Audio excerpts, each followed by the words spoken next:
Students, this is our revision class 5th, and in this class we will study about parallax method. Students, जैसा कि हमने पीछे videos में किया था, the parallax method is used to measure the distance of nearby star और planets. यानी जो हमारा पैरालैक्स मेथड है स्टूडेंट, ये नियर बाई जो स्टार होते हैं उनकी डिस्टेंस को मेज़र करने के लिए यूज़ किया जाता है, या फिर जो प्लैनेट्स हैं उनकी डिस्टेंस को भी मेज़र किया जाता है। तो स्टूडेंट यहाँ पर ये जो हमारे पास पैरालैक्स मेथड है, इसका यूज़ करके सिर्फ हम जो नियर बाई ऑब्जेक्ट हैं उन्हीं को क्या कर सकते हैं, डिस्टेंस की, उनकी डिस्टेंस को ही क्या किया जा सकता है, मेज़र किया जा सकता है। और अबाउट अगर हम इसको कहें तो only useful for less than 100 light years. 100 light years, जो स्टार्स 100 लाइट ईयर से कम डिस्टेंस के होते हैं उन्हीं को हम क्या कर सकते हैं स्टूडेंट, पैरालैक्स मेथड से उनकी डिस्टेंस को मेज़र किया जा सकता है। तो स्टूडेंट पहले देखते हैं कि ऐसा क्यों, और फिर हम इस लिमिटेशन को भी ऑब्ज़र्व करेंगे ऐसा क्यों हुआ। तो स्टूडेंट यहाँ पर अगर हम ये कहें पैरालैक्स मेथड, तो स्टूडेंट ये जो पैरालैक्स मेथड है, पैरालैक्स इसमें जो ये जो वर्ड है पैरालैक्स, इसका जो मीनिंग होता है स्टूडेंट पैरालैक्स का, इसका मतलब है कि अगर हम किसी ऑब्जेक्ट को, मान लीजिए कोई ऑब्जेक्ट है, आप उसको अलग अलग पोजीशन से ऑब्ज़र्व करते हो। कहने का मतलब क्या है, मान लीजिए ये ऑब्जेक्ट है स्टूडेंट, यहाँ पर इस तरीके से ये कोई एक ऑब्जेक्ट है और आप स्टूडेंट ऐसे देखने लग रहे हो, इस डायरेक्शन में देखने लग रहे हो, इस तरफ ऐसे फेस करके खड़े हो। तो स्टूडेंट अगर आप ऐसे इस ऑब्जेक्ट को ऑब्ज़र्व करोगे तो आपको लगेगा कि ये ऑब्जेक्ट आपके लेफ़्ट हैंड की तरफ है। मान लीजिए ये लेफ़्ट हैंड है और ये क्या है, राइट हैंड है। तो आपको लगेगा ये ऑब्जेक्ट आपके लेफ़्ट हैंड की तरफ है। और स्टूडेंट अगर ये ऑब्जेक्ट यहीं पर ही हो और आप अपनी पोजीशन को क्या कर रहे हो, यहाँ से ऑब्ज़र्व कर रहे हो, सेम आपका फेस इस तरफ है, ये हमारा लेफ़्ट हैंड है और ये आपका राइट हैंड है। तो स्टूडेंट अगर आप इस ऑब्जेक्ट को ऑब्ज़र्व करोगे तो क्या लगेगा आपको कि ये आपके राइट साइड में है। आपको क्या लगेगा, ये राइट साइड में है। तो कहने का मतलब क्या है स्टूडेंट, अगर आप सेम ऑब्जेक्ट को अलग अलग पोजीशन से ऑब्ज़र्व करते हो तो उस ऑब्जेक्ट की पोजीशन आपको शिफ्टेड दिखाई ऑब्ज़र्व होती है। यानी एक बार आपको ये लेफ़्ट साइड में ऑब्ज़र्व हो रहा था और नेक्स्ट टाइम आपको ये क्या ऑब्ज़र्व हो रहा है, राइट साइड में ऑब्ज़र्व हो रहा है। तो स्टूडेंट अपनी पोजीशन को चेंज करने से दूसरे की पोजीशन शिफ्टेड ऑब्ज़र्व होना, इसको हम क्या कहते हैं स्टूडेंट, पैरालैक्स कहते हैं। तो स्टूडेंट यहाँ पर हम पैरालैक्स को डिफाइन कर सकते हैं।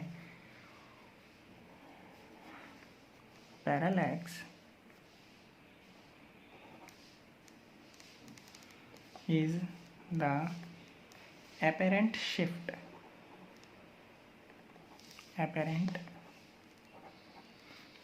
in the position of an object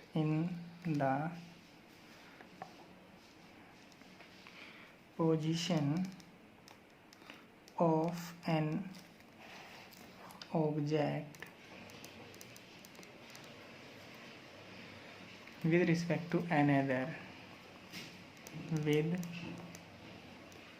respect to another, when we shift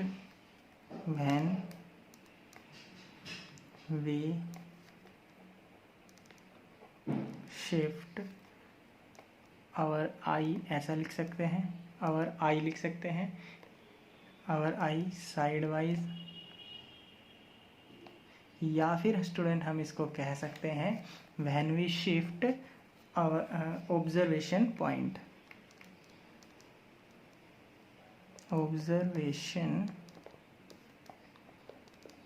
point, क्योंकि स्टूडेंट यहाँ पर हमने क्या किया, अपने ऑब्जर्वेशन पॉइंट को क्या किया है, शिफ्ट किया है। और स्टूडेंट अगर हम अवर आई को साइड वाइज शिफ्ट करते हैं, कहने का मतलब क्या है स्टूडेंट, अगर एक ऑब्जेक्ट को हम एक बार अपनी लेफ्ट आई से ऑब्जर्व करें और एक बार हम क्या करें राइट आई से ऑब्जर्व करें, तो भी उस ऑब्जेक्ट की पोजीशन में स्लाइटली शिफ्ट हमें ऑब्जर्व होता है।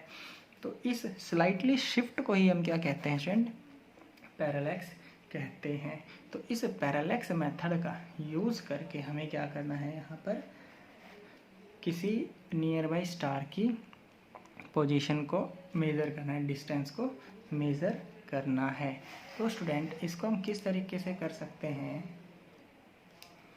Distance of A near by star हमें क्या करना है, मेज़र करना है।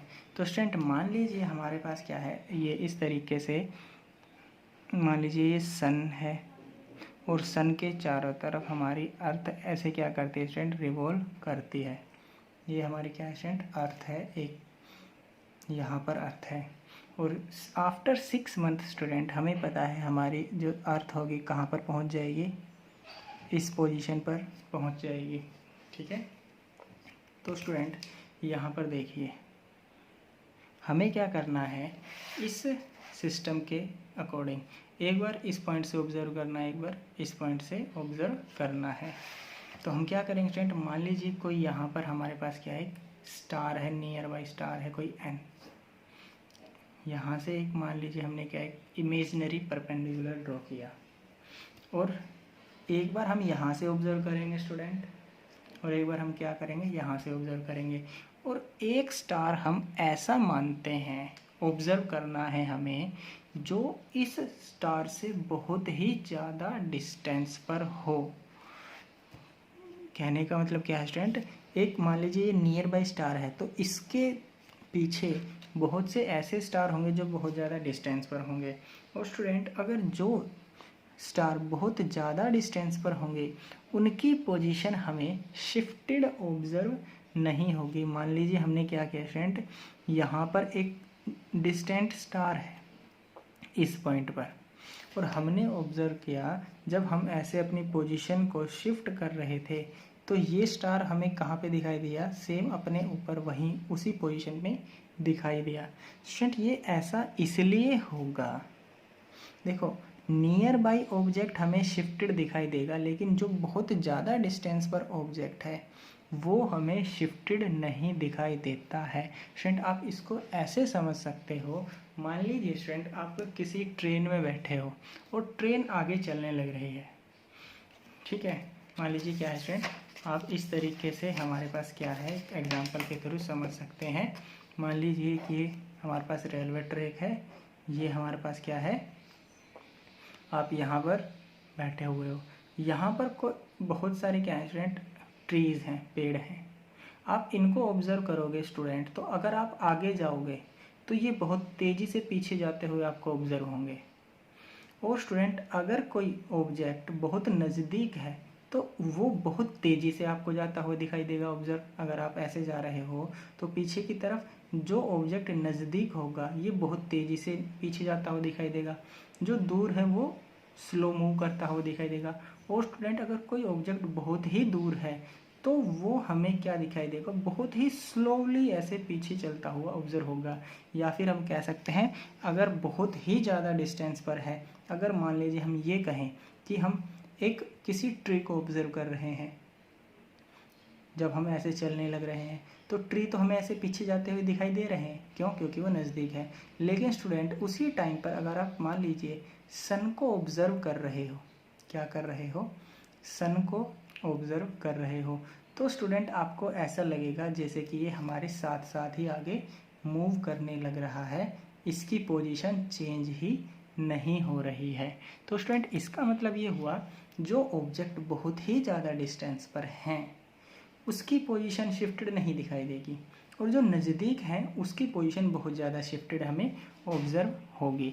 तो स्टूडेंट यहाँ पर हमें यही ऑब्जर्व करना है कि ये जो स्टार है एन नियर बाई स्टार ये तो नज़दीक है और ये जो एस स्टार है ये बहुत ही ज़्यादा डिस्टेंस पर है और इसकी पोजीशन हमें शिफ्टेड ऑब्जर्व नहीं होगी।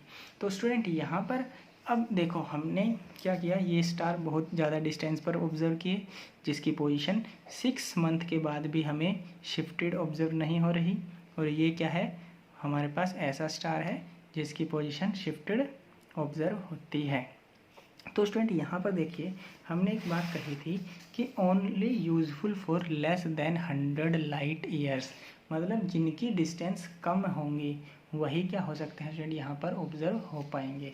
तो स्टूडेंट यहाँ पर देखिए जिसकी पोजीशन जो नज़दीक होंगे उसी की पोजीशन यहाँ पे क्या होगी, शिफ्टेड ऑब्जर्व होगी। इसका मतलब उसी ऑब्जेक्ट की पोजीशन को हम क्या कर पाएंगे, ऑब्जर्व कर पाएंगे। तो यही रीज़न था स्टूडेंट यहाँ पर कहने का कि ये कम डिस्टेंस के लिए या फिर लेस देन 100 लाइट ईयर्स को ऑब्जर्व करने के लिए ही क्या होता है, ये मेथड यूज़ किया जाता है। तो स्टूडेंट हम इसको किस तरीके से ऑब्जर्व करेंगे कि मान लीजिए सबसे पहले हम यहाँ पर थे इस ए पॉइंट पर, फिर हम कहाँ पर आ गए, बी पॉइंट पर, और ये हमारा पी पॉइंट पर क्या है, कोई नियर बाई स्टार है। तो स्टूडेंट अगर हम इस तरीके से एक इमेजिनरी लाइन ऐसे बनाते हैं, एक बार यहाँ पर ऐसे इमेजिनरी लाइन बनाना, तो स्टूडेंट ये जो हमारा एंगल हुआ, ये जो हमारा एंगल हुआ, ये एंगल हमने कहा φ1, ये एंगल हमने कहा φ1, ये एंगल φ1, ये एंगल φ1, ये एंगल हमने कहा φ2 और ये एंगल क्या कहा हमने, φ2। देखिए स्टूडेंट यहाँ पर इमेजिनरी लाइन हमने ये क्या किया है, ड्रॉ किया है, ठीक है। ये पैरेलल लाइंस हैं, तो ये एंगल ये है जो हाफ एंगल है ये वाला यहाँ तक, ठीक है, और एक ये एंगल, ये जो φ1 है स्टूडेंट, ये एंगल यहाँ पर इक्वल होगा क्योंकि हमने इनको क्या किया है, पैरेलल लाइन ड्रॉ की है। ऐसे ही ये जो φ2 है और ये जो φ2 है, ये दोनों क्या होंगे स्टूडेंट, ये भी इक्वल होंगे, ये भी क्या होंगे स्टूडेंट, इक्वल होंगे, क्योंकि ये वाली लाइन और ये वाली लाइन हमने क्या यूज़ की है स्टूडेंट, पैरेलल ऑब्जर्व की है।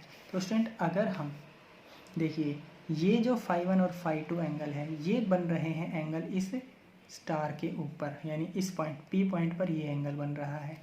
लेकिन ये जो φ1 है और ये जो φ2 है, ये दोनों एंगल कहाँ पर बन रहे हैं स्टूडेंट, ये बन रहे हैं अर्थ पर।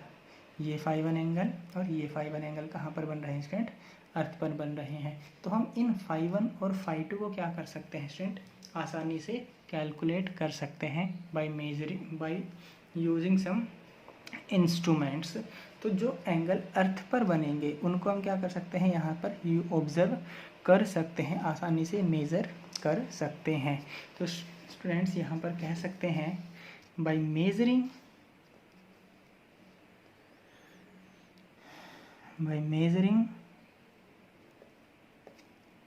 Angle NBS1 and NAS which is equals to φ2 है and NBS2 ये क्या है स्टूडेंट, φ1 है। इनको हमें क्या करना है स्टूडेंट, मेज़र करना है। और इन दोनों को मेज़र करने से ये हमारा एंगल क्या है स्टूडेंट, ये हमने मान लिया, ये कंप्लीट एंगल मान लीजिए हमने φ कहा है, ये कंप्लीट एंगल क्या कहा है, φ कहा है। तो ये एंगल इसके इक्वल, ये एंगल इसके इक्वल, तो ये हमारा φ जो एंगल हुआ ये क्या हुआ स्टूडेंट, φ1 प्लस φ2, ये क्या हो गया हमारे पास स्टूडेंट एंगल φ1 प्लस φ2। और अगर स्टूडेंट हम इस डिस्टेंस को ऑब्जर्व करें, ये जो डिस्टेंस है ये डिस्टेंस हमारी होगी 2 एस्ट्रोनॉमिकल यूनिट। ये डिस्टेंस क्या होगी स्टूडेंट हमारे पास, 2 एस्ट्रोनॉमिकल यूनिट, क्योंकि सन से अर्थ की डिस्टेंस ये 1 एस्ट्रोनॉमिकल यूनिट, सन से अर्थ की डिस्टेंस ये 1 एस्ट्रोनॉमिकल यूनिट, तो ये कंप्लीट लेंथ क्या हो स्टूडेंट, 2 एस्ट्रोनॉमिकल यूनिट। तो स्टूडेंट यहाँ पर हमें पता है एक फॉर्मूला, एज वी नो जो एंगल होता है theta, which is equals to arc upon radius, length of arc upon में रेडियस। ठीक है, यहाँ पर देखिए ये जो लेंथ है, ये लेंथ हमारी लगभग क्या है, ऐसे रेडियस की तरह ऑब्जर्व लेंथ ऑफ आर्क हुआ। ये लेंथ हमारी क्या हुई स्टूडेंट, ये हमारी लेंथ ऑफ आर्क हुई।